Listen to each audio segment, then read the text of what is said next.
நாங்க அப்படியெல்லாம் ஜாதி பார்த்து எந்த அமைச்சரையும் நியமிக்கல அப்படின்னு சொல்லி சொன்னாங்க. அப்படின்னா இதுவும் அப்படி ஃப்ளூக்ல அமைஞ்சதா அப்படிங்கிறத நம்ம உறுதிப்படுத்திக்க வேண்டியிருக்கு. ஏன்னா இப்ப அமைச்சரவையில் இருக்கக்கூடியவர்களில் தொடர் வன்னியரசு ஒருவரை தவிர வேறு யாரும் சாதியத்திற்கு எதிரான போராட்டத்தில் துளியளவு கூட பங்கெடுக்காதவர்கள்.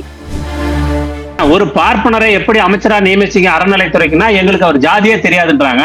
அப்ப அவரை நியமிக்கும் போது ஜாதி தெரியாதவங்க, பட்டியல் சாதியினரை அமைச்சராக்கும் போது மட்டும் சாதி தெரியுதா? விஜய் என்கிற ஒற்றை முகம் குழந்தைகளை பணயம் வைத்து தங்களுடைய சொந்த பதவி வெறிக்காக ஆட்சி அதிகாரத்தை கைப்பற்ற வேண்டும் என்கிற சுயநல நோக்கத்திற்காக நம்முடைய குழந்தைகளை தவறாக பயன்படுத்தி இருக்கிறார்கள். அதிமுகவினுடைய சி.வி. சண்முகம், வேலுமணி தலைமையில தாவேகாவை ஆதரிப்பதற்கு ஒட்டுமொத்த அதிமுகவையும் அவர்கள் கொண்டு வந்து சேர்ப்பதற்கு முயற்சித்திருக்கிறார்கள். 10 நாளையில புரிஞ்சுக்கிற அளவுக்கு தான் அவங்க அம்மா ஆட்சி இருந்துச்சுன்னா அதுக்கு நாம ஒண்ணு இதை விட ஜெயலலிதாவை யாருமே கேவலப்படுத்த முடியாது. ஏதாவது ஒரு விஷயத்த நம்ம கேள்வி கேட்டோம்னா எல்முருகன் அவர்கள் என்ன செய்வாருன்னா, நீங்க கேட்கிற எல்லா கேள்விக்கும் ஒரே பதில் தான், ஜெய் ஸ்ரீராம் ஜெய் ஸ்ரீராம் ஜெய் ஸ்ரீராம் சொல்லுவார். கிட்டத்தட்ட அந்த பாணியை இவர்கள் நோ கமெண்ட்ஸ். இங்க மேடா இருக்குது, அங்க பள்ளம் இருக்குது, இந்த மேட்டை வெட்டி அந்த பள்ளத்துல போட்டா சரியாயிருங்க. நல்ல வேலை இதை கடல்ல கொண்டு போய் இல்லைன்னா ஆத்துல கொட்டுறோம்னு சொல்லாம குறைஞ்சபட்சம் யோசிச்சிருக்கிறாரு.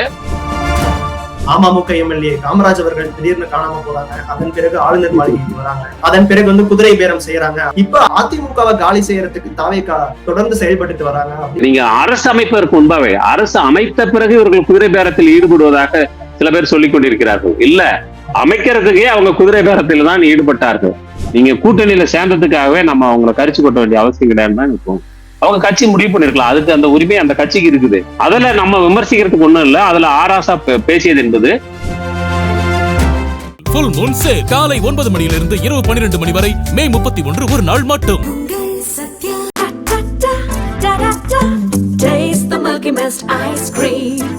Milky Mist ice creams. தி டிபேட் நேயர்களுக்கு வணக்கம். சிறப்பு நேர்காணலில் இன்று நம்மோடு இணைந்திருக்கிறார் தமிழ்நாடு முற்போக்கு எழுத்தாளர்கள் கலைஞர் சங்கத்தினுடைய துணைத் தலைவர் திரு ஆதவன் தீட்சண்யா அவர்கள். சார் வணக்கம். சார் வணக்கம். தாவேகா அரசு பொறுப்பேற்று கிட்டத்தட்ட ஒரு 25 நாட்கள் நோக்கி நகர்ந்து இப்ப தொடர்ந்து அவங்க பயணிச்சிட்டு இருக்காங்க. தாவேகாவினுடைய அமைச்சரவை அப்படின்னு நம்ம பார்க்கும்போது 8 பட்டியலினத்தை சேர்ந்த எம்எல்ஏக்களுக்கு அமைச்சர்கள் பொறுப்பும் கொடுக்கப்பட்டிருக்கு. 4 பெண்கள் இந்த அமைச்சரவையில இடம்பெற்றிருக்காங்க. சோ கடந்த கால ஆட்சியை ஒப்பிடும்போது பல மாற்றங்களை கொண்டு வந்திருக்காங்க தாவேகா அப்படிங்கிறதையும் நம்ம பார்க்க முடியுது. திமுக ஆட்சியில 4 பட்டியலின அமைச்சர்கள் இருந்தாங்க. இப்ப 8 பட்டியலின அமைச்சர்கள் இந்த அமைச்சரவையில இடம்பெற்றிருக்காங்க. சோ தாவேகாவினுடைய இந்த அமைச்சரவை பட்டியல் தொடங்கினதுல இருந்து இப்ப இந்த ஆட்சி தொடக்கமாயிருக்கு. இதை நம்ம எப்படி பார்க்கலாம் சார், தாவேகா அரசினுடைய செயல்பாடுகள்?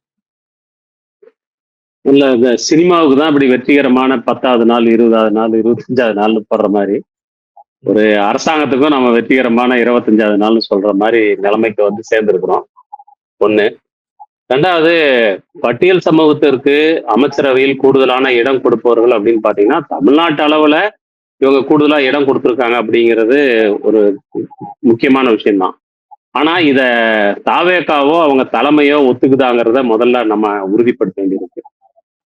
ஏன் சொல்றேன்னா, நீங்க அறநிலையத்துறை அமைச்சராக ஒரு பார்ப்பனர் நியமிக்கப்பட்டிருக்கிறார் அப்படிங்கும்போது நீங்க கிட்டத்தட்ட ஒரு பெரும்பான்மையான பார்ப்பன சமூகத்தை சேர்ந்த பெரும்பாலானவர்கள், விதிவிலக்கானவர்கள் இருக்கக்கூடும், பெரும்பாலானவர்கள் இந்து சமய அறநிலையத்துறையிடமிருந்து கோயில்களை விடுவிக்க வேண்டும் என்கிற கருத்துடையவர்கள். அது முழுக்க நீங்க அரசுக்கு அதில் வேலை இல்லை, அது பக்தர்களுக்கும் புரோகிதர்களுக்கும் இடையிலான ஒரு விஷயம், சமய பெரியவர்களுக்கும் அப்படின்னு சொல்லி அவங்க ஒரு வாதத்தை தொடர்ந்து முன்வைத்துக் கொண்டிருக்கிறார்கள். சந்தர்ப்பம் கிடைக்கும் போதெல்லாம் அப்படி பேசக்கூடியவர்களாகவும் இருக்கிறார்கள், அதற்காக வாதாடுகிறார்கள், வழக்கு தொடுக்கிறார்கள், பல வேலைகளை செய்து கொண்டிருக்கிறார்கள். நியாயமாக பார்த்தால் கோயில்கள் முழுக்க பார்ப்பனர்களின் பிடியிலிருந்து மீட்கப்பட்டுதான் அது ஒரு இந்து அறநிலைய சமய துறையின் கீழ் கொண்டு வந்து அது இன்றைக்கு அறங்காவலர்கள் உள்ளிட்ட அனைத்து சாதியினர் அர்ச்சகராகலாம் வரைக்குமாக பல்வேறு விதமான மாற்றங்கள் அங்கு கொண்டு வரப்பட்டு கொண்டிருக்கிறது. அந்த மாதிரியான ஒரு சூழ்நிலையில இந்த ஒரு வழிபாடு சார்ந்த விஷயங்கள்ல ஏற்பட்டிருந்த பல முன்னேற்றங்களை, சாதகமான அம்சங்களை, சமூக நீதி சார்ந்த முன்னேற்றங்களை பின்னுக்கு இழுக்கக்கூடிய வகையில ஒரு பார்ப்பனர் அறநிலையத்துறை அமைச்சராக நியமிக்கப்பட்டிருக்கிறார் என்ற ஒரு கண்டனம் இழந்த பொழுது அந்த கட்சியினுடைய தலைமையில் இருப்பவர்கள் நாங்க அப்படியெல்லாம் ஜாதி பார்த்து எந்த அமைச்சரையும் நியமிக்கல அப்படின்னு சொல்லி சொன்னாங்க. அப்படின்னா இதுவும் அப்படி ஃப்ளூக்குல அமைஞ்சதா அப்படிங்கிறத நம்ம வந்து உறுதிப்படுத்திக்க வேண்டியிருக்கு. ஏன்னா இந்த அமைச்சர்களுடைய சாதியெல்லாம் கண்டுபிடிச்சு மத்தவங்க தான் வியந்து வியந்து சொல்லிக்கிட்டு இருக்கிறாங்களே ஒழிய, அவர்கள் நாங்கள் பட்டியல் இனத்தவர்களுக்கான சமூக நீதியை கொடுப்பதற்காகத்தான் இவ்வாறு கொடுத்திருக்கிறோம் அப்படின்னு சொல்லி ஒண்ணுமே சொல்லல. ரெண்டாவது, பட்டியல் சாதி என்று சொன்னால் பட்டியல் சாதியைச் சேர்ந்தவர்களை பொறுத்தவரையிலும் தமிழ்நாட்டிலே 76 சாதிகள் இருக்கின்றன. அந்த 76 சாதிகள்ல எத்தனை சாதியை இவர்கள் பிரதிநிதித்துவம் படுத்தியிருக்கிறார்கள் பார்த்தா, ஆதிதிராவிடர்களுக்கு அடுத்தபடியாக இருக்கக்கூடிய சாதிகளைச் சேர்ந்த எத்தனை சாதிகளுக்கு இந்த பிரதிநிதித்துவம் கொடுக்கப்பட்டிருக்கிறது என்பதெல்லாம் ஒரு கேள்வி. அப்போ நம்ம வந்து அவங்க ஒன்றும் இது ஆதி திராவிடர்கள் அப்படின்னு பார்த்து பட்டியல் சமூகத்திற்கான இடங்களை வந்து அவர்கள் கொடுத்தார்கள் என்றோ, அது சமூக நீதி பாதையிலே ஒரு பெரிய உச்சத்தை அடைய வேண்டும் என்றோ அவ்வாறு கொடுத்ததாக நாம் புரிந்து கொள்ள வேண்டிய அவசியம் இல்லை. இன்னும் சொன்னால் இப்படியான அதிகப்படியான பிரதிநிதித்துவங்களை ஒன்றிய அரசிலும் கூட கொடுத்திருக்கிறார்கள். அவங்க பாஜகவை பொறுத்த வரைக்கும் இன்றைக்கு பாஜகவை எதிர்க்கக்கூடிய இந்துத்துவ அரசியலினுடைய நேர் எதிர் நிலைப்பாட்டை கொண்டவர்கள், இந்துத்துவ கோட்பாடுகளுக்கும் அவர்களுடைய அமைப்பு சார்ந்த செயல்பாடுகளுக்கும் நேர் எதிராக நிற்கக்கூடியவர்கள் என்று பார்த்தால் பட்டியல் சமூகத்தைச் சேர்ந்தவர்கள் தான். இந்தியா முழுவதும் இருக்கக்கூடிய பட்டியல் சமூகத்தைச் சேர்ந்தவர்கள். ஆனால் அந்த பட்டியல் சமூகத்தவர்களை குறிவைத்து அவர்களை தங்கள் பக்கம் இழுத்துக்கொண்டு செயலிழக்க செய்யக்கூடியவர்களாக அல்லது மூளையை மழுங்கடிக்கக்கூடியவர்களாக, அவர்களது போர்க்குணத்தை மழுங்கடிக்கக்கூடியவர்களாக, இந்துத்துவ எதிர்ப்பு மனநிலையிலிருந்து இந்துத்துவ ஆதரவு மனநிலைக்கு தலித்துகளை கொண்டு செல்வதற்காக ஓம் சக்தி, ராம் சக்தி, ஓம் சக்தி, பீம் சக்தி என்று அவர்கள் ஒரு கவர்ச்சிகரமான கோஷத்தை கடந்த காலத்திலே வைத்ததெல்லாம் நாம் பார்த்திருக்கிறோம்.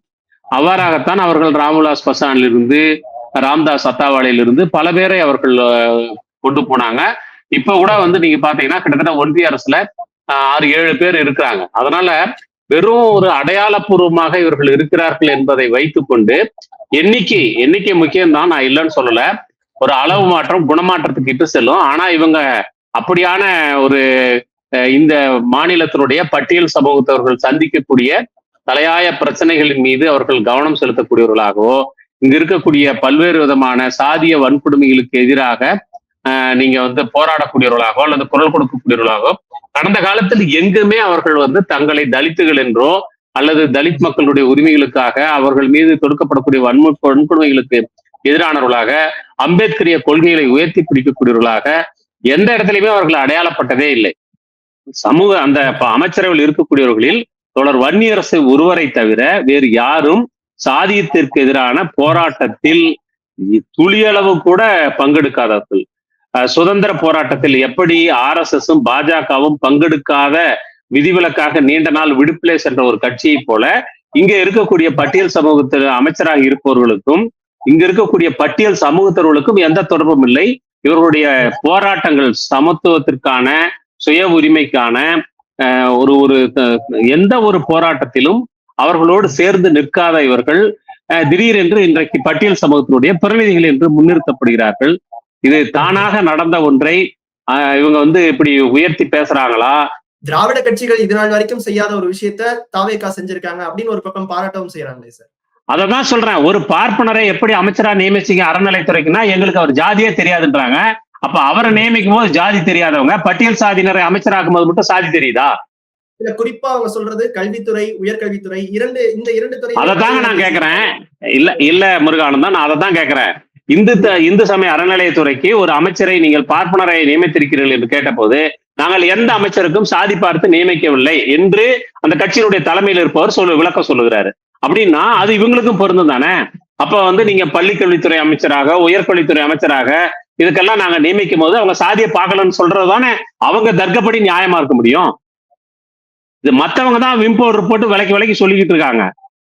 அந்த கட்சியினுடைய தலைமையிலிருந்து எந்த விளக்கமும் சொல்லப்படல. அப்படி இருக்கும்போது நம்ம அதை பத்தி ஒரு பெரிய விவாதத்தை நடத்த வேண்டிய அவசியமே கிடையாது. ராத்திரி பகலா வந்து பட்டியல் சமூகத்தினுடைய உரிமைகளுக்காக, அவருடைய வாழ்வாதார பிரச்சனைகளுக்காக, அவர்கள் மீதான வன்கொடுமைகளுக்கு எதிராக இரவும் பகலும் போராடி கொண்டிருக்கக்கூடிய இயக்கங்கள் எத்தனையோ இருக்கிறது. அது விசிக, இடதுசாரி கட்சிகள், பெரியாரி அமைப்புகள், பல அமைப்புகள் போராடி கொண்டிருக்கின்றன. அந்த போராட்டங்களில் மலைக்கு கூட ஒதுங்காதவங்க இவங்கெல்லாம். இவங்களை எப்படி நீங்க பட்டியல் சமூகத்துடைய பிரதிநிதிகள்னு சொல்லி நம்ம இன்னைக்கு முன்னிறுத்த முடியும்? முதல்ல அவங்களே அப்படி சொல்லல. அவங்களே சொல்லாதப்ப இவங்க ஏன் வந்து வெண்டைக்காய் தூக்கி விளக்கணையில போட்ட மாதிரி ஆளாளுக்கு விளக்க உரை ஆற்றிக்கிட்டு இருக்காங்க? தேவையே கிடையாது. சார் அதே போல சமீப நாட்கள்ல தாவேகா அமைச்சர்களுடைய சில செயல்பாடுகள் விமர்சனங்களுக்கு உள்ளாகிட்டு இருக்கு. குறிப்பா திருவெரும்பூர் தாவேகா எம்எல்ஏ குப்பை கிடங்குகள்ல இருக்க கழிவை இந்த குவாரிகள் இருக்கக்கூடிய பள்ளங்கள்ல கொட்டலாம் அப்படிங்கிற ஒரு விஷயமா இருக்கட்டும், போக்குவரத்து துறை அமைச்சர் வால்வோ பஸ் வேற தமிழ்நாடு பஸ் வேற அப்படிங்கிற ஒரு விஷயமா இருக்கட்டும், பேருந்து கிடைக்கலன்னு சொன்னதுக்கு அமைச்சர் அவங்க கிட்ட சொன்ன பதிலா இருக்கட்டும், அதே போல கச்சத்தீவு தொடர்பான கேள்விக்கு நோ கமெண்ட்ஸ் அப்படின்னு சொல்லிட்டு அந்த இடத்த கடந்து செல்றதா இருக்கட்டும். சோ இந்த மாதிரி தாவேகா அமைச்சர்களோட சமீப நாட்கள்ல இருக்கக்கூடிய இந்த செயல்பாடுகள் விமர்சனங்களாவே இருக்கு. சோ இதை கலைஞ்சு அவங்க அடுத்த கட்டத்துக்கு போகணும்னு நினைக்கிறாங்களா, இல்ல தவிர்த்துட்டு போகணும்னே அப்படிங்கிற ஒரு நிலைப்பாடுல இருக்காங்களா சார்? எப்படி புரிஞ்சுக்கலாம்? இல்ல, ஒரு விஷயத்த நம்ம புரிஞ்சுக்கணும். அவங்க போட்டியிடும் போது யாரும் வெற்றி பெறுவோம்னு நினைச்சு அவங்க போட்டியிடல. எல்லாரும் போட்டியிட்டாங்க. விஜய் என்கிற ஒற்றை முகம் குழந்தைகளை பணயம் வைத்து குழந்தைகளை போர் முனைக்கு அனுப்பி ஆயுதம் தாங்க வைப்பது மட்டும் சர்வதேச குற்றம் அல்ல. குழந்தைகளை அவர்களுடைய வயதுக்கு மீறிய செயல்களில் ஈடுபடுத்துவது என்பதும் மிகப்பெரிய போர் குற்றத்திற்கு இடையாக பார்க்கப்பட வேண்டியது. அவ்வாறாக விஜய் அவர்களும் அவருடைய கட்சியை சேர்ந்தவர்களும் நம் சமூகத்தினுடைய குழந்தைகளை தவறாக பயன்படுத்தி இருக்கிறார்கள். தங்களுடைய சொந்த பதவி வெறிக்காக ஆட்சி அதிகாரத்தை கைப்பற்ற வேண்டும் என்கிற சுயநல நோக்கத்திற்காக நம்முடைய குழந்தைகளை தவறாக பயன்படுத்தி இருக்கிறார்கள். அவ்வாறாக அவர்கள் பயன்படுத்தி அதிகாரத்தை கைப்பற்றி இருக்கிறார்கள். அதிகாரத்தை கைப்பற்ற பிறகு திடீர்னு ஒரு நாள்ல அவங்களுக்கு தமிழ்நாட்டினுடைய சூழல், தமிழ் பண்பாடு, தமிழ் மொழியினுடைய தொன்மை, இந்த நாட்டினுடைய நிலவியல் விஷயங்கள், இங்க இருக்கக்கூடிய பொருளாதார தேவைகள், தொழில் வளர்ச்சி, இது போன்ற விஷயங்கள் எல்லாம் உடனடியாக அவர்களுக்கு தெரிந்திருக்கும் என்று நாம் எதிர்பார்க்க வேண்டிய அவசியம் இல்லை. இன்னும் சொல்ல போனால் பொறுப்புக்கு வந்த பிறகாவது அவர்கள் தெரிந்து கொள்வார்களா என்று பார்த்தால் அதற்கும் கூட அவர்கள் தயாராக இல்லை என்பதுதான் இப்போ நமக்கு தெரியுது. நீங்க கடந்த காலத்துல இதே போலதான் ஏதாவது ஒரு விஷயத்த நம்ம கேள்வி கேட்டோம்னா எல்முருகன் அவர்கள் என்ன செய்வாருன்னா, நீங்க கேட்கிற எல்லா கேள்விக்கும் ஒரே பதில் தான், ஜெய் ஸ்ரீராம் ஜெய் ஸ்ரீராம் ஜெய் ஸ்ரீராம் சொல்லுவார். கிட்டத்தட்ட அந்த பாணியை இவர்கள் நோ கமெண்ட்ஸ் என்று சொல்வதற்கு இவர்களுடைய தலைவர் இதற்கு முன்னால் கச்சத்தீவை பற்றி அப்படி வாய்க்கிலேயே பேசினாரு. இன்னைக்கு அதனுடைய ஒரு அமைச்சர்கிட்ட கேள்வி கேட்டா நோ கமெண்ட்ஸ் சொல்றாரு. அப்ப இந்த நோ கமெண்ட்ஸை யாருகிட்ட பேசணும்? ஒரு வாயை திறக்கிறதுக்கு முன்னாடி அவங்க தலைவர்கிட்ட பார்த்து பேசியிருக்கணும். இப்ப இன்னைக்கு நோ கமெண்ட்ஸ் சொல்றாங்க. அல்லது திருச்சி குப்பை தொட்டி அந்த குப்பை கிடங்க பத்தி பேசுறதா இருந்தா நீங்க அது 47 ஏக்கர்னு நினைக்கிறேன். ஆமா, 47 ஏக்கர். அந்த 47 ஏக்கர்ல இருக்கக்கூடிய அவ்வளவு பெரிய குப்பை, அவ்வளவு அதிகப்படியான குப்பையை கொண்டு போய் ஒரு குவாரி பள்ளத்துல கொட்டலாம் அப்படின்னு ஒரு யோசனை சொல்லியிருக்காரு. அவர் என்ன சாதாரணமா ரொம்ப ஒரு யதார்த்தமா போய் வச்சிருக்கிறாருன்னா, இங்க மேடா இருக்குது, அங்க பள்ளம் இருக்குது, இந்த மேட்டை வெட்டி அந்த பள்ளத்துல போட்டா சரியாயிருக்கு. இது எல்லா நேரத்துக்கும் பொருந்தக்கூடிய ஒரு கணக்கு கிடையாது. நீங்க அந்த குவாரி பள்ளங்கள் முழுவதிலும் பெருமளவில் தண்ணீர் சுரந்து நிற்கக்கூடிய பகுதியாக இருக்கிறது. ஏற்கனவே இந்த குப்பை மேடு பிரச்சனைக்கு மார்க்சிஸ்ட் கம்யூனிஸ்ட் கட்சியினுடைய செயலாளர் தோழர் ராஜா அவர்களுடைய கையொப்பத்தோடு ஒரு ஆய்வறிக்கை வெளியிடப்பட்டிருக்கிறது. அதுக்கு என்ன தீர்வு செய்ய முடியும் என்று சொல்லி. இப்ப அந்த இடம் நகரத்தினுடைய மிக ஒரு முக்கியமான பகுதியில இருக்குது. அங்க அது மக்களுக்கு சுகாதார கேடு விளைவிக்கக்கூடியதா இருக்குது. அப்ப அங்க மக்கும் குப்பை மக்காத குப்பை என்று பிரித்து அதை எப்படி ஒரு மறு பயன்பாட்டு கொண்டு வரதுங்கிறத பத்தியும் மற்ற விஷயங்களை எப்படி அந்த திடக்கழிவு மேலாண்மை மூலமா செட்டில் பண்றதுங்கிறத பத்தி எல்லாம் அந்த அறிக்கையில மிக விரிவாக கொடுத்திருக்காங்க. அவர் அமைச்சர் அப்படி பேசிட்டு இருக்கிறத பார்த்த உடனே நான் அந்த தோழத்தை அங்க திருச்சியில உள்ள தோழர்கள்ட்ட கூப்பிட்டு அவங்க ஏற்கனவே வெளியிட்ட அந்த அறிக்கையெல்லாம் நான் வாங்கி படிச்சு பார்த்தேன். ஒரு அறிவியல் பூர்வமான அணுகுமுறை மார்க்சிஸ்ட் கட்சி கொடுத்த அந்த அறிக்கையில இருக்கு. அப்படி ஒரு பார்வை இந்த அமைச்சருக்கோ அல்லது இந்த அரசுக்கோ இல்லை. ஆகவே அபத்தமாக நல்ல வேலை இதை கடல்ல கொண்டு போய் இல்லைன்னா ஆத்துல கொட்டுறேன்னு சொல்லாம இப்படி குறைஞ்சபட்சம் யோசிச்சிருக்கிறாரு. ஆனா அது அறிவியல் பூர்வமான ஒரு அணுகுமுறை இல்லை என்பதை நம்மால் சொல்ல முடியும். அதே போலவே நீங்க ஏன் நீங்க போக்குவரத்து துறை அமைச்சரை பண்ணும்போது எனக்கு ரொட்டி இல்லைன்னா நீங்க கேக் சாப்பிடுன்னு சொல்லி யாரோ ஒரு ராணி சொன்னாங்கன்னு சொல்லுவாங்கல்ல, அந்த மாதிரிதான் அவருடைய அணுகுமுறை இருக்கு. அவங்க பஸ் வரலன்னு சொல்லி கேக்குறாங்க.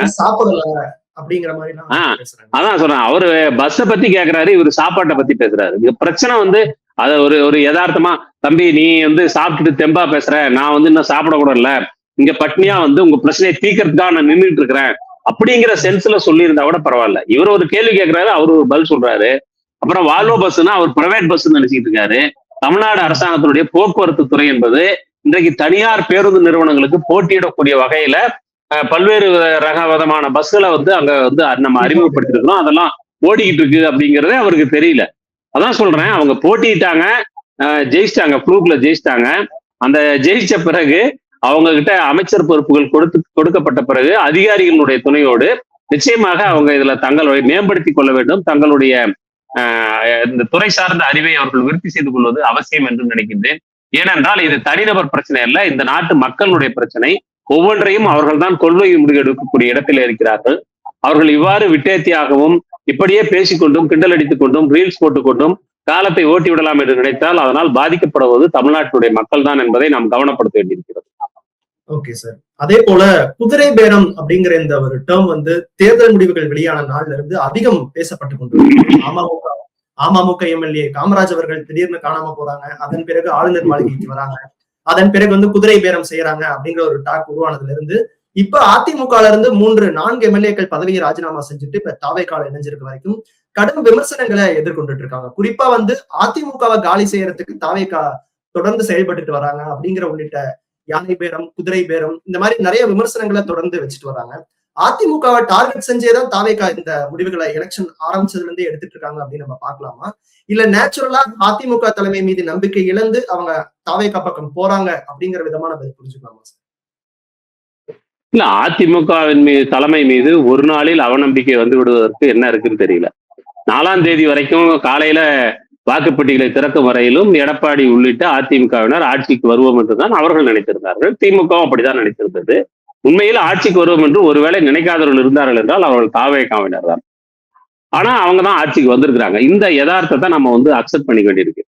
ஆனா அவங்களுக்கு போதுமான இடங்கள் கிடைக்கல அப்படின்னு உடனே நமக்கு போதுமான இடங்கள் கிடைக்கல அப்படின்னு அவங்க வந்து அமைதியா இருந்ததில்ல. அவங்க அந்த இடைவெளியை, அவர்களுக்கு இருக்கக்கூடிய அந்த பற்றாக்குறையை இட்டு நிரப்புவதற்கான பணியை அவர்கள் வந்து உடனடியாகவே தொடங்கி விட்டார்கள். அப்படி உடனடியாக தொடங்கினதனுடைய ஒரு வெளிப்பாடுதான் நீங்க அமமுகவினுடைய சட்டமன்ற உறுப்பினர் வந்து காணாம போனது. அந்த காணாம போனதுங்கிறது அப்பட்டமாக நாம எல்லோரும் பார்த்து கொண்டிருக்கிற போதே அவர் காணாம போறாரு. அப்புறம் காணாம போனவர் திடீர்னு வராரு. அவரு நான் எந்த கடிதத்தையும் கொடுக்கலன்னு சொல்றாரு. அப்படி கொடுக்கலன்னு சொன்னோன்னா இல்ல அவர் கையெழுத்து போட்டது பாருங்க, எங்ககிட்ட வீடியோ இருக்குதுன்னு ஒரு வீடியோ காட்டுறாங்க. அப்போ அது நீங்க அரசு அமைப்பதற்கு முன்பாவே, அரசு அமைத்த பிறகு இவர்கள் குதிரை பேரத்தில் ஈடுபடுவதாக சில பேர் சொல்லிக் கொண்டிருக்கிறார்கள். இல்ல, அமைக்கிறதுக்கே அவங்க குதிரை பேரத்தில் தான் ஈடுபட்டார்கள். இது அமமுகவை அவங்க வந்து முயற்சி பண்ணாங்க, அது நடந்தது. அதற்கு பிறகு காங்கிரஸ் உடனடியா அவங்க வந்து திமுக அணியிலிருந்து அவங்க உடனடியாகவே சொல்லாம கொள்ளாம உடனடியா தாவேக்கா பக்கம் வந்து மாறுறாங்க. அதுக்கு அந்த கட்சிக்கு உரிமை இருக்குது. அவங்க போன உடனே ஒரு 5 எம்எல்ஏக்களோட போய் அவங்க அடுத்த நூற்றாண்டு வரைக்கும் ஒப்பந்தம் போடுறாங்க. உடனடியா வந்து நம்ம சேர்ந்து ஆமா, நீங்க அது ஒருவேளை இன்னும் அடியில ஏதாவது இந்த வங்கியில கடன் வாங்கும் போது ஒரு நட்சத்திர குறிக்கு கீழே வந்து ஒரு 1000 கண்டிஷன் போட்டிருப்பாங்களா, அப்படி என்னென்ன கண்டிஷன்ல கையெழுத்து போட்டாங்கன்னு தெரியல. ஆனா போட்டிருக்கிறாங்க. அது அந்த கட்சியினுடைய உரிமை, அவங்க கூட்டணி சேர்ந்திருக்காங்க. அதை ஒட்டி தான் வந்து இவங்க அரசமைப்பதற்கான உரிமை கோருகிறார்கள். அப்படி அதுல ஆளுநர் மறுப்பு தெரிவிச்ச உடனே 118ஓடு வர வேண்டும் என்று சொல்ல போது அவ்வாறு சொல்ல வேண்டிய அவசியம் இல்லை. அறுதி பெரும்பான்மை கிடைக்காத போது தனி பெரும்பான்மை உள்ள கட்சி எதுவோ அது வந்து மன்னிக்கிறோம், கூடுதல் இடங்களை பெற்றிருக்கக்கூடிய கட்சி எதுவோ அதை அரசமைக்க அணைக்க வேண்டும். நம்பிக்கை வாக்கெடுப்பின் போது அது பெரும்பான்மையை நிரூபிக்க வேண்டும். இவ்வளவுதான் இருக்கக்கூடிய ரொம்ப வெளிப்படையான வந்து விதிகள் இருக்கு. இதை ஆளுநர் மறுக்கிற போதுதான் மார்க்சிஸ்ட் கட்சி, விடுதலை சிறுத்தைகள், இந்திய கம்யூனிஸ்ட் கட்சி, 3 முஸ்லீம் லீக், இந்த கட்சிகள் எல்லாம் இவ்வாறு வந்து ஒரு பெரும்பான்மை பெற்றிருக்கக்கூடிய கட்சியை அறுதி பெரும்பான்மை கிடைக்காத போதும் கூட ஒரு கூடுதல் இடங்களை பெற்றிருக்கக்கூடிய கட்சி என்ற முறையில் தாவேக்காவை இவர் அரசமைப்பதற்கு அழைக்க வேண்டும் ஆளுநர். அவ்வாறு அழைக்க அவர் மறுக்கிறார் என்றால் ஒருவேளை அரசமைப்பதற்கான வாய்ப்புகளை மறுத்துவிட்டு குடியரசுத் தலைவர் ஆட்சி என்ற முறையில் அதை கொண்டு வந்து பாஜக கொல்லைப்புறமாக ஆட்சி செய்ய முயற்சிக்கிறதோ என்கிற ஒரு அளவுக்கு, அப்படி என்ன கேட்டா அதீதமா அப்படி யோசிச்சிருக்க வேண்டியதில்லை. ஏனென்றால் நீங்க அதிமுகவினுடைய ஒரு குழுவை வந்து தன் பக்கம் கொண்டு வருவதற்கு தாவேகா தலைமை அப்பவே வேலையில தொடங்கிருச்சு. ஏனென்றால் அதிமுகவினுடைய ஒரு சட்டமன்ற உறுப்பினர்களில் ஒரு பகுதியினர் சிவி சண்முகம், வேலுமணி தலைமையில அங்க போயிட்டாங்க, பாண்டிச்சேரிக்கு போயிட்டாங்க. அந்த பாண்டிச்சேரிக்கு போன குழு அது இப்போது அதற்கு பிறகு வந்து அவங்களுக்குள்ள இருக்கக்கூடிய அணி சார்ந்த மோதல்களில் அவர்கள் வெளிப்படுத்திய உண்மை என்னன்னு சொன்னா, அவர்கள் தாவேகாவை ஆதரிப்பதற்கு ஒட்டுமொத்த அதிமுகவையும் அவர்கள் கொண்டு வந்து சேர்ப்பதற்கு முயற்சித்திருக்கிறார்கள். அது முடியாத நிலையில் தான் ஒரு குழுவாக அவர்கள் தனியாக இருந்து இவர்களை ஆதரித்திருக்கிறார்கள். ஆகவே அது வெறும் 107 இடங்களை வைத்துக் கொண்டிருக்கக்கூடிய தாவேகா 144 வாக்குகளை பெற்று தன்னுடைய நம்பிக்கை வாக்கெடுப்பில் வெற்றி பெற்றிருக்கிறது என்று சொன்னால், இதிலே ஒரு குறிப்பிட்ட அரசியல் காரணத்திற்காக ஆதரித்த விடுதலை சிறுத்தைகள், சிபிஎம், சிபிஐ, ஐயுஎம்எல் தவிர, காங்கிரஸ் தவிர மீதி இடங்கள் அனைத்தும், அதாவது அதிமுகவினுடைய ஒரு அணி சார்பாக வந்திருக்கக்கூடிய இடங்கள் அனைத்தும் தாவேகா முயற்சி எடுத்து, அவங்க என்ன தானா வந்து அப்படி என்ன விஜய் வந்து சொன்ன கொள்கை, கோட்பாடு, லட்சியம் எல்லாத்தையும் பார்த்து வியந்த பார்த்தோம் அப்படின்னு சொல்றாங்களே சார், பதவி விலகினவங்க 10 நாள் ஆட்சியை பார்த்தோம், அததான் நாங்க திரும்ப விரும்புறோம், திரும்ப ஒரு 5 நாள் மக்களுக்கு 10 நாளையில புரிஞ்சுக்கிற அளவுக்கு தான் அவங்க அம்மா ஆட்சி இருந்துச்சுன்னா அதுக்கு நாம ஒண்ணு, இதை விட ஜெயலலிதாவை யாருமே கேவலப்படுத்த முடியாது. 10 நாள் வந்து விஜயை பார்த்த உடனே இல்ல 10 நாள்ல இன்னும் விஜய் வாய் நாங்க ஒரு 5 வருஷம் எதிர்கட்சியா இருந்துட்டோம். சோ திரும்ப இப்ப எதிர்கட்சி கூட இல்ல. சோ ஆளுங்கட்சியா இருந்து எங்க தொகுதி மக்களுக்கு நாங்க இன்னும் நிறைய விஷயங்கள் செய்யணும்னு நினைக்கிறோம். அதுக்காக தான் நாங்க இந்த கட்சி மாற்றத்தை நாங்க உருவாக்கி இருக்கோம் அப்படின்னு அவங்க சொல்றாங்க. ஆளுங்கட்சியா இருந்தப்ப இவங்க என்னெல்லாம் மக்களுக்கு செஞ்சாங்கன்றது அந்த தொகுதியில போய் கேட்டா அந்த லட்சணம் வண்டவாளத்துல ஏறிடும். அது வேற விஷயம், அதை விடுங்க. நான் கேட்கறது, நீங்க ஒரு 10 நாள் தான் ஆட்சி அமைச்சு ஆகுது. இவங்க 10 நாள் எதுக்கு? நீங்க பெரும்பான்மை நிரூபிக்கிறதுக்கே 13ஆம் தேதி வாக்களிச்சிட்டாங்கல்ல, 4ஆம் தேதி ஓட்டு என்றாங்க. அதுக்கப்புறம் வந்து இவங்க அரசர் ஏத்தாச்சு.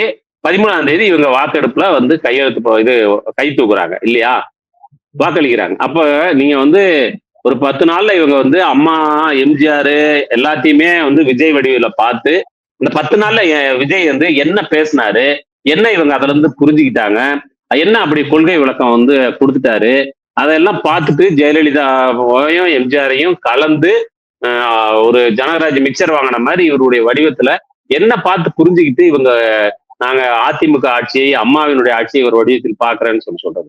முதல்ல இதை விஜயே ஒத்துக்க மாட்டாரு, அது ஒரு பக்கம். இன்னொரு பக்கம் ஒரு 10 நாள்ல விஜயினுடைய முகத்தை பார்த்தே நாங்க இதெல்லாம் புரிஞ்சுக்கிட்டோம்னு சொல்லி சொன்னா, இப்படி ஒரு ஃபேஸ் ரீடிங் எல்லாம் வந்து நடத்துற அளவுக்கு தான் அவங்களுடைய அம்மா ஆட்சி இருந்திருக்குது அப்படின்னு சொல்லி சொன்னா, அதுக்கு நாம ஒன்றும் பண்ண முடியாது. அதிமுகவை பொறுத்த வரைக்கும் அது மிகப்பெரிய அளவுக்கு பேர ஊழலில் தான் ஈடுபட்டு இருக்கிறது. அது இல்லைன்னு சொல்லி சொன்னா, நீங்க இப்படி பாருங்க, கட்சியினுடைய முடிவை மீறி நம்பிக்கை வாக்கெடுப்பில் வாக்களிச்சிருக்காங்க. அப்படி வாக்களித்தால் அது கட்சி தாவல் தடை சட்டத்தின் கீழ் என்ன விதமான நடவடிக்கைகளுக்கு ஆட்பட வேண்டி இருக்கும் என்று அவர்களுக்கு தெளிவாக தெரியும்.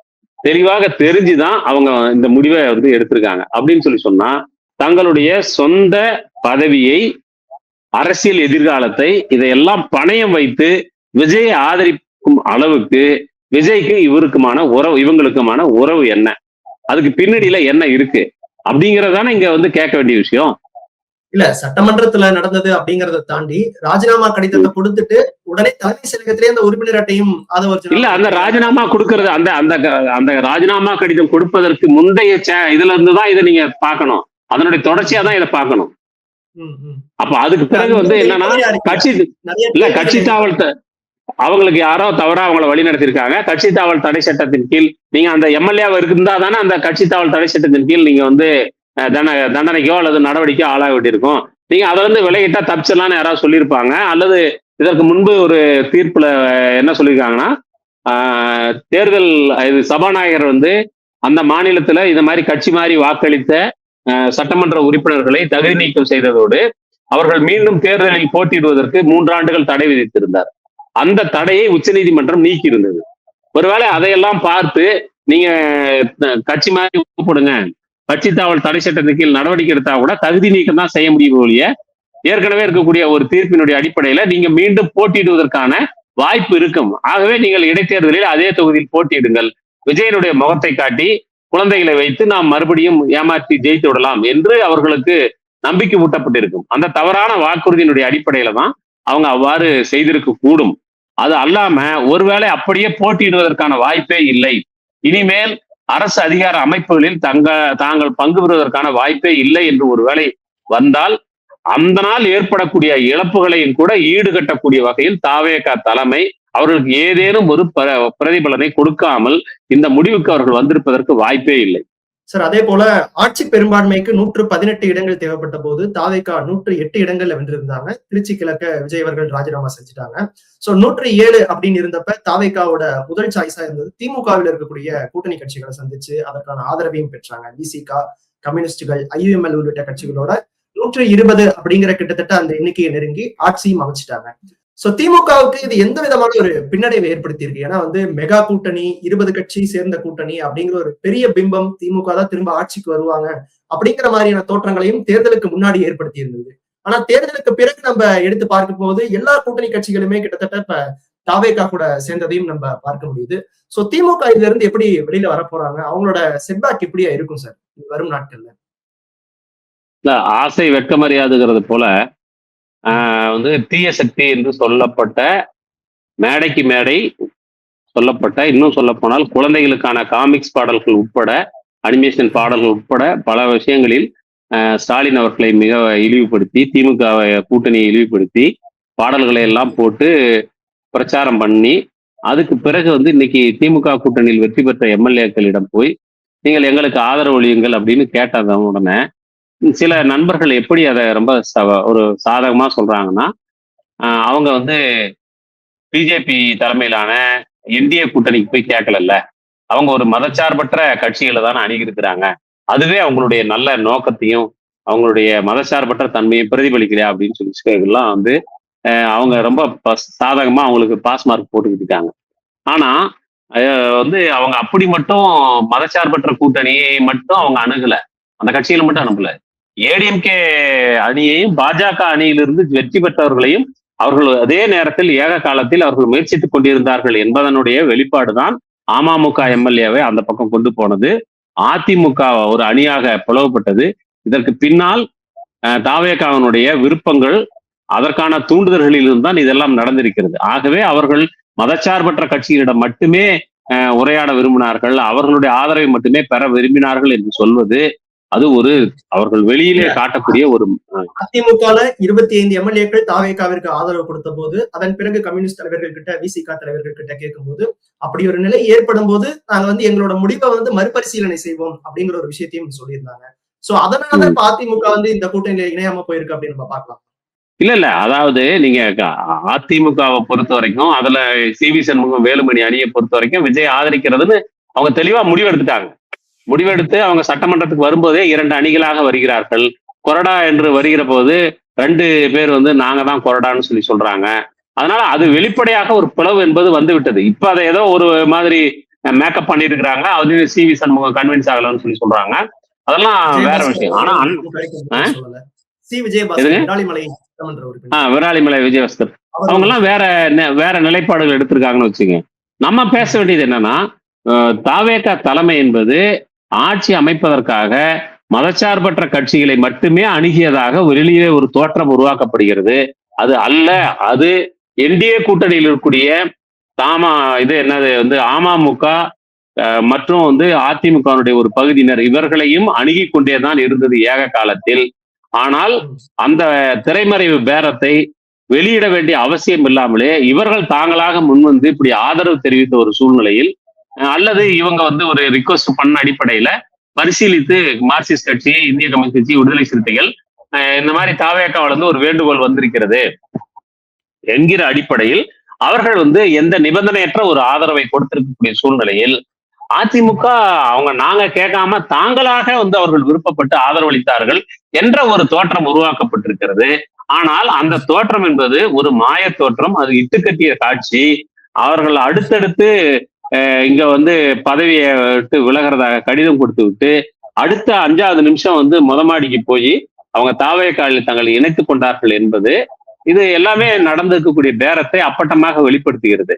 இதனால திமுகவுக்கு என்ன பாதிப்பு அப்படின்னு சொல்லி சொன்னா, திமுக தனித்து விடப்பட்டிருக்கிறதா என்றால் அதனுடைய கூட்டணி கட்சிகளில் சில கட்சிகள் சொல்லுகிறார்கள், நாங்கள் ஒரு நிபந்தனையுடன் கூடிய ஆதரவைத்தான் அங்கே கொடுத்திருக்கிறோமே ஒழிய நாங்கள் இன்னமும் தேசிய அளவிலான பிரச்சனைகள், தமிழ்நாட்டின் உரிமைகள் சார்ந்த பிரச்சனைகளில் திராவிட முன்னேற்ற கழகத்தினுடைய முன்னேற்ற கழகத்தோடு சேர்ந்து நாங்கள் போராடுவோம், குரல் கொடுப்போம் என்றுதான் சொல்லிக் கொண்டிருக்கிறார். வெளியிலிருந்து ஆதரவு அப்படின்னு கொடுத்தப்ப எல்லா கட்சிகளுமே விசிகா, கம்யூனிஸ்டுகள், ஐயுஎம்எல் உள்ளிட்ட கட்சிகள் நாங்க வெளியிலிருந்து ஆதரவு தரோம் அப்படிங்கிற ஒரு நிலைப்பாடு தான் தெரிவிச்சிருந்தாங்க. தொடர்ந்து நாங்க திமுக கூட்டணியில தான் பயணிக்கிறோம் அப்படிங்கிறதையும் தெரிவிச்சிருந்தாங்க. ஆனா IUML VCK அமைச்சரவையில் பங்கேற்ற பிறகு கடும் விமர்சனங்கள் வர ஆரம்பிச்சிருக்குல்ல சார்? இல்ல இப்ப உடனடியா ஒரு கூட்டணிக்கான தேவை ஒண்ணும் இல்ல. ஒருவேளை நீங்க இந்த 5 தொகுதிகளுக்கான இடைத்தேர்தல் வருகிற நேரத்திலோ அல்லது அடுத்து உள்ளாட்சி தேர்தலுடைய நேரத்திலேயோ வந்து நீங்க மீண்டும் கூட்டணியை பத்தி பேச வேண்டியிருக்கும், தொகுதி பங்கீடு பத்தி பேச வேண்டியிருக்கும். அதெல்லாம் அப்போ அந்தந்த கட்சிகள் முடிவு பண்ண போறாங்க. அதை நம்ம இப்போ யூகத்துல பேச வேண்டிய அவசியம் கிடையாது. ஆனால் திராவிட முன்னேற்ற கழகமோ அல்லது எந்த ஒரு கட்சியோ ஒரு தேர்தல் தோல்வி என்பது அந்த கட்சியினுடைய அரசியல் வாழ்க்கையை முடிவுக்கு கொண்டு வந்து விடும் அப்படின்னு நம்ம நினைக்க வேண்டிய அவசியம் இல்லை.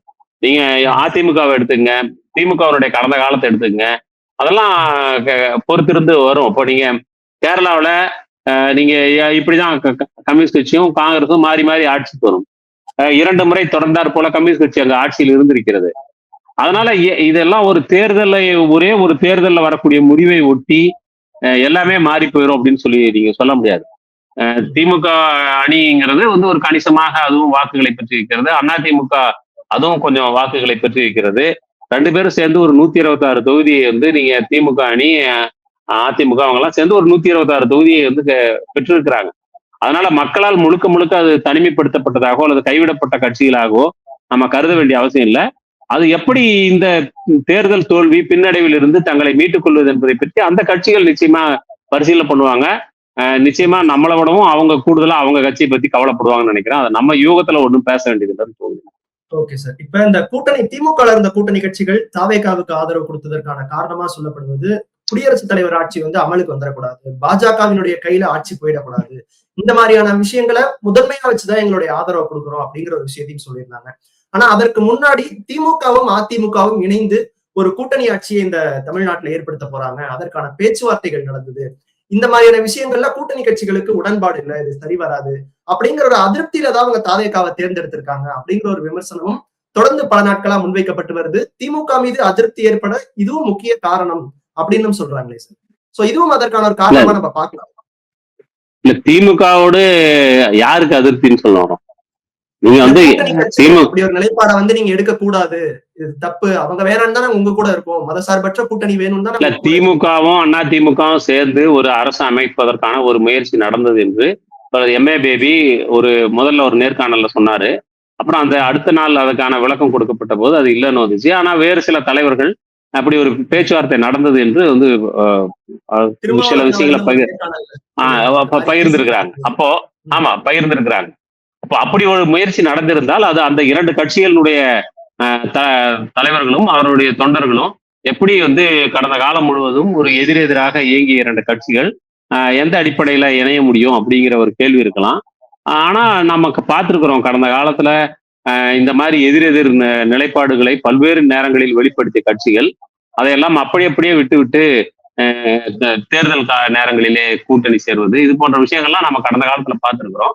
ஆனா அதிமுகவும் திமுகவும் சேர்வது என்பது, அதுவும் குறிப்பாக பாரதிய ஜனதா கட்சியினுடைய தலைமையிலான NDA கூட்டணியில் அங்கம் வைத்துக் கொண்டு பாஜக செய்திருக்கக்கூடிய அத்தனை மதவாத இந்துத்துவ ஒரு கார்பரேட் மயமாக்கப்பட்ட விஷயங்களுக்கெல்லாம் இங்கு தமிழ்நாட்டில் அதற்குடைய இளைய பங்காளியாக சேர்ந்து கொண்டு உலக காலம் ஆதரித்து நின்ற எடப்பாடி பழனிசாமியோடு கூட்டணி சேர்ந்து ஒரு அரசு அமைப்பது என்பதில் எனக்கும் உடன்பாடு கிடையாது. சரியா?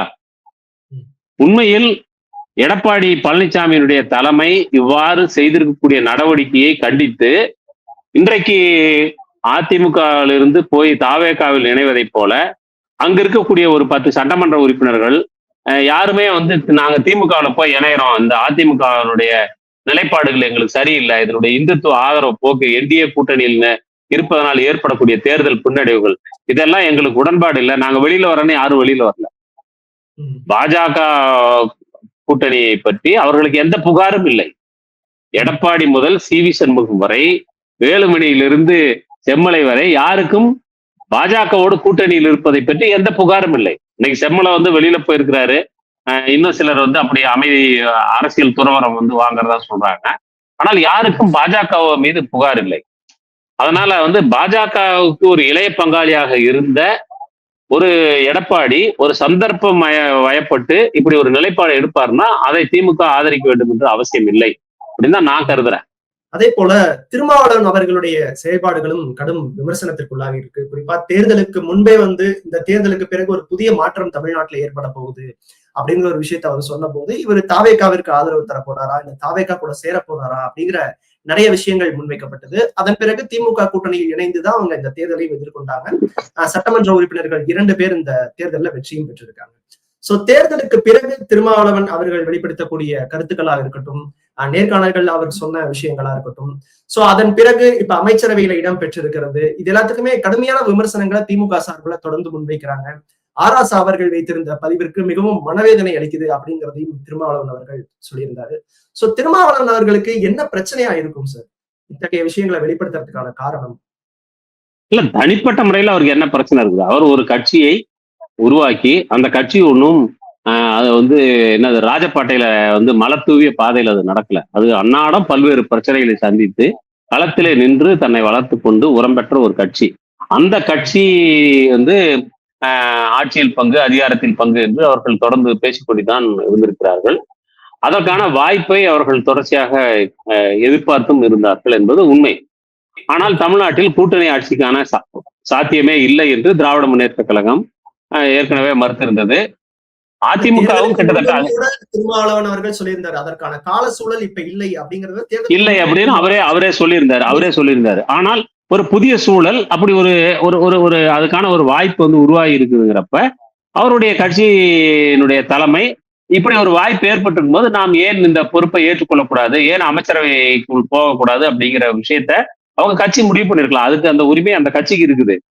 அதுல நம்ம விமர்சிக்கிறதுக்கு ஒண்ணும் இல்லை. அதுல ஆராசா போன்றவர்கள் இன்னும் அவர் ஒரு பண்பட்ட மொழியிலே அதை பற்றி விமர்சனத்தை, அவருக்கு விமர்சனம் இருக்கலாம், அதை ஒரு பண்பட்ட மொழியில அவர் வெளிப்படுத்தி இருக்கணும். அவ்வாறாக ஒரு ஒரு பேசியது என்பது ஒரு கண்டனத்துக்குரிய விஷயம்தான். அதனால உண்மையில் அவ்வாறு அவர் வருத்தப்பட்டது என்பது சரியான விஷயம் தான். திரும்ப அவ்வாறு அவர் சொன்னதை அதுக்கான வருத்தப்பட்டது உண்மைதான்.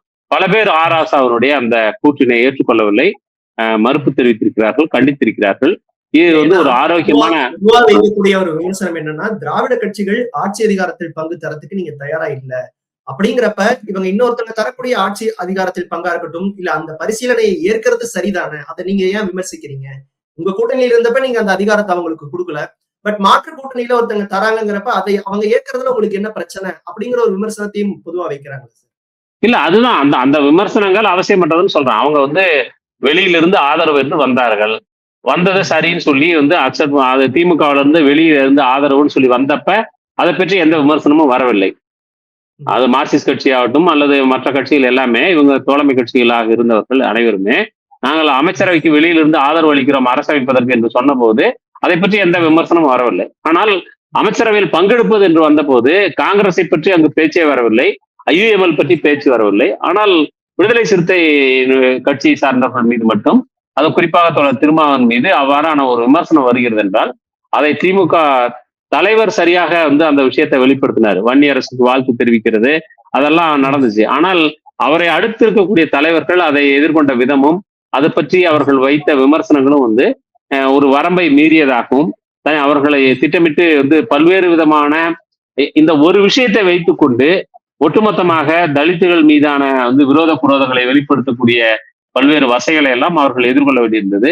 அது திரும்ப மட்டும் இல்ல, நீங்க எந்த ஒரு பட்டியல் சமூகத்தை சேர்ந்த எந்த ஒரு ஆளுமையும் அவர் சம்பந்தம் இல்லாத ஏதோ ஒரு விஷயத்துல இப்ப நானே இப்ப பேசிட்டு இருக்கேன் அப்படின்னா ஒரு தவறான ஒரு வார்த்தையை நான் இப்ப விட்டுட்டேன்னு வச்சுக்கலாம். உதாரணத்துக்கு ஒரு பொறுப்பற்ற முறையில நான் பேசிட்டேன் அப்படின்னா இந்த பொறுப்பற்ற விஷயத்தை சுட்டிக்காட்டுவதற்கு பதிலாக பூர்வையும் ஆதியோட அந்தமா எல்லாத்தையும் எடுத்து வச்சு பேசுறது, அப்புறம் நான் ஒருவன் பேசியதை வைத்துக்கொண்டு மொத்த சமூகத்தையும் பேசுறது, இவனுங்களுக்கு எல்லாம் இடம் கொடுத்தா இப்படிதான் பேசுறது, இதெல்லாம் நம்ம சமூகத்துல தொடர்ந்து பார்த்துக்கிட்டு இருக்கிறதான். திரும்பவும் இந்த கடந்த காலத்துல எல்லாம் பார்த்துதான் வந்திருக்கிறாரு. அவர் ஒன்றும் அவரை யாரு அவரை பாராட்டி சீராட்டி எல்லாம் அவர் வரல, அதை அவரும் எதிர்பார்க்கல. அதனால இந்த கட்டத்தையும் அவர் கடந்து செல்லலாம்னு நினைக்கிறேன்.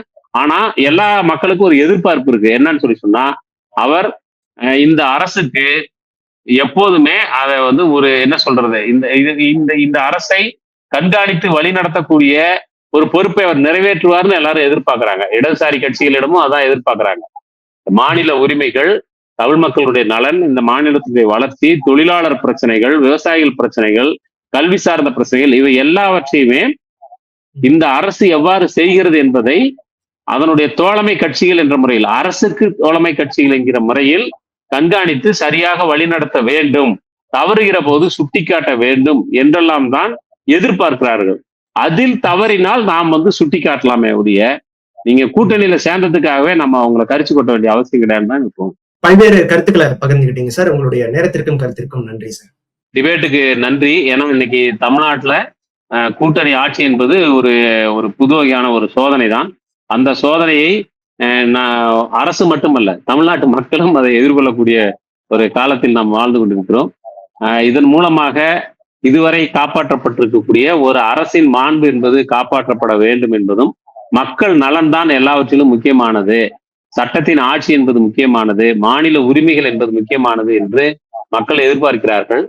இப்போது இந்த 25 நாட்களிலேயே நம்முடைய தமிழ்தாய் வாழ்த்து பாடப்படுவது உள்ளிட்ட பல பிரச்சனைகள் இன்றைக்கு பின்னுக்கு போயிருக்கிறது. பல்கலைக்கழக வேந்தராக முதல்வர் பொறுப்பேற்க வேண்டும் என்கிற விஷயம் உட்பட அது கூட இன்றைக்கு கைவிடப்படுகிறது. இதெல்லாம் ஒரு கூட்டணி அரசு என்ற காரணத்தினாலேயே இதெல்லாம் சகித்துக் கொள்ள வேண்டிய அவசியம் இல்லை என்று ஒரு தோழமை சுட்டலாக கம்யூனிஸ்டுகள் எல்லாம் பேசியிருக்கிறார்கள். நிச்சயமாக ஒரு விமர்சன பூர்வமான அணுகுமுறையுடன் இந்த ஆட்சியை நாமும் உன்னிப்பாக கவனிக்கிற போதுதான் இங்கு ஏதாவது ஒன்று நடப்பதற்கு வாய்ப்பு இருக்கிறது. இல்லை என்றால் வெறும் ரீல்ஸ் ஆண்டிகளின் கொண்டாட்டமாக தமிழ்நாடு மாற்றப்படும் அபாயம் இருக்கிறது. உங்களை போன்ற ஊடகவியலாளர்களுக்கு இன்னும் கூடுதல் பொறுப்பு இருக்கிறது என்று நான் நினைக்கின்றேன்.